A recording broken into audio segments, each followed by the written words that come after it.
नई टीचर।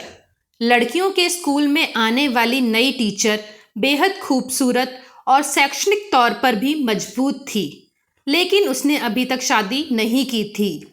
जब लड़कियां उसके इर्द गिर्द जमा हो गईं और मजाक करने लगीं कि मैडम, आपने अभी तक शादी क्यों नहीं की।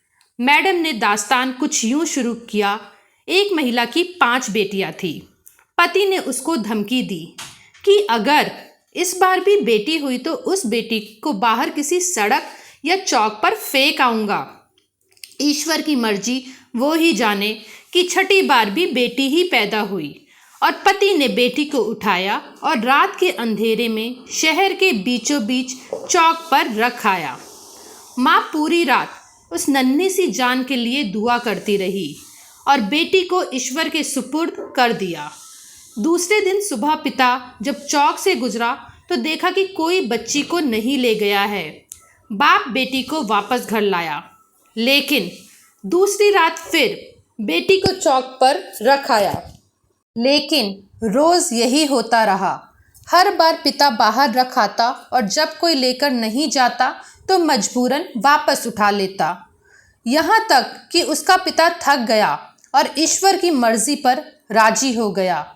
फिर ईश्वर ने कुछ ऐसा किया कि 1 साल बाद माँ फिर पेट से हो गई और इस बार उनको बेटा हुआ।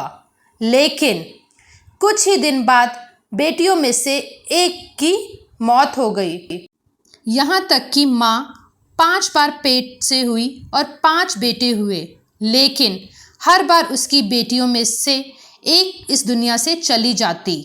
सिर्फ एक ही बेटी जिंदा बची और वो वही बेटी थी जिससे बाप जान छुड़ाना चाह रहा था। माँ भी इस दुनिया से चली गई। इधर 5 बेटे और 1 बेटी सब बड़े हो गए। टीचर ने कहा, पता है वो बेटी जो जिंदा रही कौन है? वो मैं हूँ। और मैंने अभी तक शादी इसलिए नहीं की कि मेरे पिता इतने बूढ़े हो गए हैं कि अपने हाथ से खाना भी नहीं खा सकते और कोई दूसरा नहीं जो उनकी सेवा करे। बस मैं ही उनकी खिदमत किया करती हूँ। और वो 5 बेटे कभी कभी आकर पिता का हालचाल पूछ जाते हैं। पिता हमेशा शर्मिंदगी के साथ रो रो कर मुझसे कहा करते हैं, मेरी प्यारी बेटी, जो कुछ मैंने बचपन में तेरे साथ किया उसके लिए मुझे माफ़ करना। वीडियो पसंद आए तो वीडियो को लाइक करें, चैनल को सब्सक्राइब करें। धन्यवाद।